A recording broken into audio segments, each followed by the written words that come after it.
Israel ने दावा किया है कि उसने कुछ घंटे पहले और कल रात को भी ईरान के इंटेलिजेंस चीफ को टारगेट किया है। मेरे पास ये अपडेट कल रात को था, लेकिन सबूत नहीं था मेरे पास, ठीक है, बल्कि फ़ोटो भी था घर को उड़ाते हुए, क्योंकि कोई भी ईरान का ऑफिशियल बंकर में है ही नहीं। ईरान सोच रहा है इसमें बहादुरी है, भाई दिमाग भी लगाना चाहिए। दुनिया ईरान के सपोर्ट में है, पूरी दुनिया के मुसलमानों को तकलीफ़ हो रही है। आपकी हमें वो चाहिए नहीं, हमें मीम मटेरियल नहीं चाहिए, हमें आपका सिग्मा नहीं देखना रूप। सड़क पर भाई नेतन्याहू एआई के ज़रिए सामने आ रहा है, एआई वीडियो के ज़रिए, और जब सामने आता है तो वो ऑफिस के अंदर होता है या बहुत फुल सिक्योरिटी में ऐसी जगह जा रहा है जहां पर तुम्हारी मिसाइलें नहीं पहुंच सकती, और आप पब्लिक में अपीयर हो रहे हो, जनता के बीच आ रहे हो, हैं सिग्मा बन रहे हो। भाई हम जानते हैं कि पूरे इस दुनिया में मर्द कौम ईरान है, लेकिन भाई दिमाग भी तो चलाना है ना। जब आपको पता है कि ईरान के अंदर इधर से अमेरिका भी मार रहा है मिसाइल, उधर इजराइल भी मार रहा है, और आपके मुल्क के अंदर खुद जासूस भरे पड़े हैं, क्यों हीरो बनना है भाई? ज़बरदस्ती तलवार पर जाकर गर्दन क्यों रखनी है?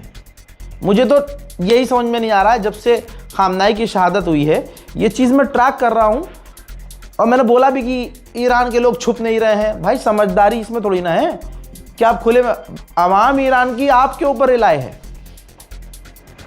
ठीक है, आपने हर पोस्ट के लिए 10-10 बंदे चुने हुए हैं कि मेरे बाद ये, मेरे बाद ये, उसके बाद ये, उसके बाद ये, लेकिन भाई क्यों? बहरहाल दोस्तों, ईरान जैसे एक्सेप्ट नहीं करता है, ईरान ने अभी तक एक्सेप्ट नहीं किया है, क्योंकि अभी दुनिया को, ईरान के लोगों को अली लारिजानी की शहादत का जो दुख है वो सो है। अब ऐसे में नेतन्याहू ने कल ही अपना जो वीडियो जारी किया था, उसमें लिस्ट दिखाई थी अमेरिकी एम्बेसडर को कि ये पढ़ना मत, देखो इसमें से हमने कितनों को कत्ल कर दिया है, अभी और सरप्राइज़ बाकी हैं, और भी लोग हैं। और उसके बाद खबर आती है, रात को ही आ जाती है कि ईरान के इंटेलिजेंस चीफ को हमने निशाना बनाया है। और अब कल रात से अब तक 5वीं बार क्लेम कर चुका है इजराइल कि भाई हमने ईरान के इंटेलिजेंस चीफ को ही मार दिया। अब बताइए, ईरान के इंटेलिजेंस चीफ को मार दिया, मजाक चल रहा है यार? तुम सिक्योरिटी में नहीं रह रहे? अल्लाह है, हाँ अल्लाह ही है, लेकिन भाई आप इस्तेमाल तो जो अल्लाह ने आपको काबिल बनाया है, आप सिक्योरिटी का इस्तेमाल करो अपनी। भाई आप बंकर में जाओ, आप सेफ जगह पर जाओ। नहीं, हम तो ईरान से भी बाहर नहीं जाएंगे, हम तो बंकर में भी नहीं जाएंगे, हम सिक्योरिटी, हम तो पब्लिक में रहेंगे। अरे भाई साहब, दुख हो रहा है सारी दुनिया को। भाई सीधी बात मेरी तरफ से, ये तो ईरान की बेवकूफ़ी है। इजराइल के डिफेंस मिनिस्टर ने ऐलान किया है कि हम और भी इसी तरह से लीडरशिप को टारगेट करेंगे, लीडरों को मारेंगे, और हमें अपने प्रधानमंत्री या राष्ट्रपति या हाई लेवल से पूछने की ज़रूरत नहीं है, हमें पूरी खुली छूट है। यानी इजराइल के ऑफिशियल कह रहे हैं, डिफेंस मिनिस्ट्री कह रही है कि हम और भी लीडर्स को मारेंगे, ये तो विदेश मंत्री को भी मार देंगे। दुनिया तो खुश है भाई, दुनिया गुलाम रहना चाहती है अमेरिका की, और मुसलमानों से नफरत करने वाले बहुत लोग हैं, तो वो इस एंगल से भी देख रहे हैं, क्योंकि उन्होंने एक वक्त तक अंग्रेज़ों की गुलामी की थी और अंग्रेज़ों के तलवे चाटे थे। अब उन्हें दिख रहा है कि यार अब जब हमें बहुत बढ़िया चाटनी में मज़ा आ रहा है अमेरिका और इजराइल के, और इजराइल हमारा फादरलैंड है, तो भाई वो दोबारा से गुलामी करने में उनको मज़ा आ रहा है। उनको क्रांतिकारी लोग पसंद थोड़ी हैं। आप ये बयान सुनिए जिसमें डिफेंस मिनिस्ट्री ऐलान कर रही है कि हम और भी लोगों को निशाना बनाएंगे, ऑफिशियल लोगों को। तो बागची को भी कत्ल कर दिया जाएगा, ईरान के विदेश मंत्री को भी मार दिया जाएगा। भाई ईरान का हर ऑफिशियल सीधा कत्ल करने के लिए काम चल रहा है। क्या होगा ईरान का? ईरान को थोड़ा दिमाग खुद लगाना चाहिए कि इतनी हीरोगिरी सही नहीं है। עוצמת התקיפות באיראן עולה מדרגה. אנחנו בעיצומה של ישורת ההכרעה. אחרי הסיכולים העוצמתיים של בכירי המשטר, מנהיג איראן בפועל לריג'אני וראש ארגון רצח בעם, הבסיג' סולימני, חוסל הלילה גם שר המודיעין האיראני חטיב שהיה ממונה על מערך הרצח והדיכוי הפנימי של המשטר באיראן ועל קידום איומים חיצוניים מול ישראל ומדינות האזור. מדיניות ישראל ברורה וחד משמעית. אין לאף אחד באיראן חסינות וכולם על הכוונת. ראש הממשלה בנימין נתניהו ואני הסמכנו את צה"ל לסכל כל בכיר איראני שנסגר עליו מעגל מודיעיני ומבצעי ללא צורך בקבלת אישור נוסף. נמשיך לסכל ולצוד את כולם. גם במהלך היום הזה צפויות הפתעות משמעותיות בכלל הזירות.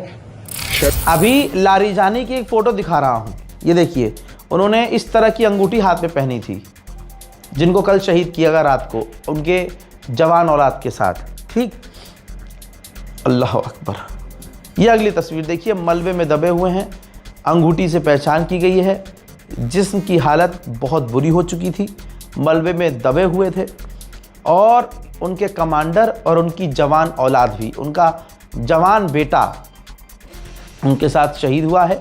जनाजा उनका जो है पब्लिक के सामने ईरान में आ चुका है। बंकर में नहीं थे, बहुत स्मार्ट काम नहीं किया है, बंकर में नहीं थे, अपने घर में थे, खुले में घूम रहे थे, न सिक्योरिटी लेके चल रहे ज़्यादा और न छुप रहे हैं कहीं। शहीद। तस्वीर देखिए, उनके बेटे और उनके जनाजे की ये पहली तस्वीर सामने आई है। इतनी बहादुरी नहीं चाहिए दुनिया को। थोड़ा दुश्मन बंकर से बाहर नहीं आ रहा, आप बंकर में नहीं जा रहे। लेकिन ये कमाल की बात है कि ईरान छुपा नहीं रहा है, टाइम लेता है एक्सेप्ट करने में। ईरान अपने नुकसान नहीं छुपा रहा है और उनके जो लोग मारे जा रहे हैं इजराइल की तरफ, वो छुपा नहीं रहा। ये देखिए, उनके जनाजे में लाखों की भीड़ थी। जो ईरान की आवाम जानती है कि उनके जनाजे पर भी अमेरिका इजराइल ख़तरनाक हमला कर सकते हैं। आप ध्यान से देखिए, कहीं आपको किसी के जनाजे में, जो भी शहीद हो रहा है, किसी के जनाजे में कमी नज़र नहीं आएगी। भीड़ भर कर पहुँच रही है। अब सुनिए, इजराइल ने फिर से क्लेम किया है कि ईरान के एक और सीनियर ऑफिशियल को हमने कत्ल किया है। हज़रात मोहतरम, हम कुछ नहीं कर सकते, लेकिन कम से कम ईरान के लिए उम्मत मुस्लिमा दुआ तो कर सकती है। इजराइल की इंटेलिजेंस और इजराइल कर क्या रहा है? इजराइल ईरानी ऑफिशियल्स को कॉल कर रहा है और कह रहा है कि आप रिज़ाइन दे दो। जी हाँ, रिज़ाइन दे दो, वरना हम तुम्हें तुम्हारे परिवार के साथ मार देंगे। अमेरिका और इजराइल से बड़ा दुश्मन ईरान का सऊदी अरब तमाम अरब देशों के साथ मीटिंग करने वाला है ईरान के खिलाफ। वहीं यूएई के डिप्टी पीएम ने ईरान के आतंकवादी हमलों की निंदा की है। कहा है कि ईरान आतंकवादी हमले कर रहा है और ये एप्स्टीन फाइल वाले ये बहुत अच्छे हैं, इनके साथ ही एप्स्टीन फाइल वाले हैं। असल में अरब की कमज़ोरी क्या है? अरब की कमज़ोरी है इजराइल। देखिए, अरब में जो बादशाहत चल रही है वो क्यों चल रही है? पूरा सिस्टम निज़ाम बनाकर इजराइल ने दिया है। तो अरब कभी भी इजराइल और अमेरिका के खिलाफ नहीं जा सकते। आप समझो इस चीज़ को। अरब हक के साथ नहीं खड़े हो सकते क्योंकि उनके निज़ाम में वो है ही नहीं, ना उनके खून में। ईरान के ड्रोन को कॉपी किया अमेरिका ने और उसको ईरान के खिलाफ इस्तेमाल किया अमेरिका ने। अब अमेरिका ने कहा है कि ये बहुत बढ़िया ड्रोन है, ज़्यादा महंगे भी नहीं है और हम मास प्रोडक्शन करेंगे इन ड्रोन का क्योंकि इन्होंने बहुत बढ़िया काम किया है। भाई, ईरान की टेक्नोलॉजी अच्छा काम तो करेगी ही, चोर कहीं के। सारी दुनिया से डोनाल्ड ट्रंप भीख मांग चुका, सारी दुनिया ने मना कर दिया, है ना। अब यूरोप खेलने लगा, यूरोप अब डील कर रहा है। फिनलैंड के राष्ट्रपति ने कहा कि हम यूरोप वाले स्ट्रेट ऑफ हॉर्मुज़ में अपनी फ़ौज भेजकर अमेरिका के साथ सिक्योरिटी देने को तैयार है दुनिया को, लेकिन हमें यूक्रेन में फिर अमेरिका का सपोर्ट चाहिए। हर आदमी को, हर इंसान को, हर देश को किसी न किसी से मतलब है, अपना मतलब निकालना है सबको। इस बहती गंगा में सबको हाथ धोना है।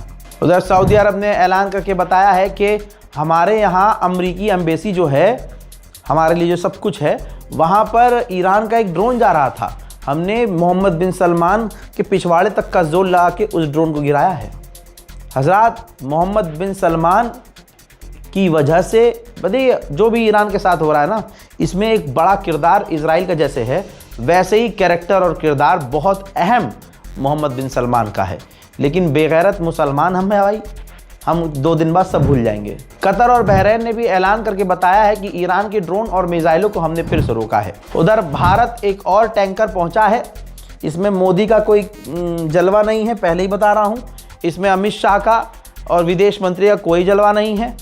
जो भारत इस वक्त टैंकर आ रहे हैं वो भारत के लोगों की वजह से आ रहे हैं और ख़ासकर भारतीय मुसलमानों की वजह से आ रहे हैं, क्योंकि ईरान के एम्बेसडर हो भारत में या खामनाई के रिप्रेजेंटेटिव, सबके बयान 20 मरतबा आपके सामने आ चुके हैं। पीपल ऑफ इंडिया उन्होंने वर्ड यूज़ किया है। यहाँ तक कि ईरान की एम्बेसी जो भारत में है उसने एक वीडियो जारी किया है। ध्यान से देखिए भाई, मेडिकल एड भेजी है भारत के लोगों ने ईरान को, तेहरान पहुंच गई है। ये वीडियो ईरान की एम्बेसी जो दिल्ली में है उसने जारी की है। आप यहां देखिए, साफ साफ लिखा हुआ है जो बॉक्स से है कि भारत की जनता द्वारा ईरान के इस्लामिक गणराज्य की रेड क्रिसेंट सोसाइटी को दान की गई चिकित्सा सहायता। भारत की जनता, भारत की गवर्नमेंट नहीं, किसी का बाप नहीं, न मोदी, न अमित शाह, न विदेश मंत्री जयशंकर, किसी ने मदद नहीं की। और आपको पता है इंडिया की अगर कोई मदद कर रहा है तो एक भी आपको उनमें से नहीं मिलेगा।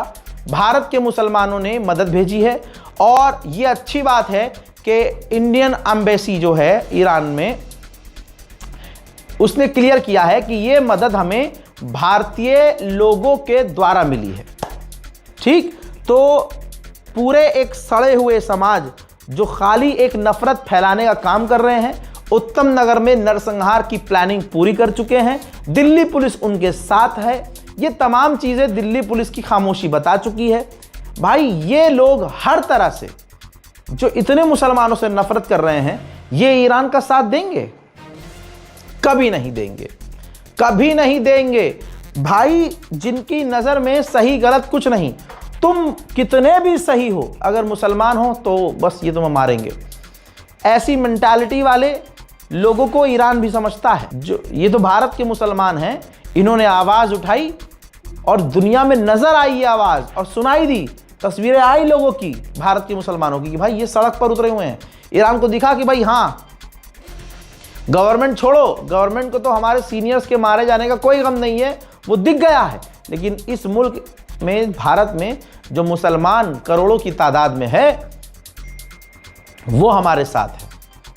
उसका जिक्र किया और उन्हीं ने मदद भेजी, तो ईरान ने मेंशन भी यही किया कि शुक्रिया भारत के लोगों ने जो हमें मदद भेजी।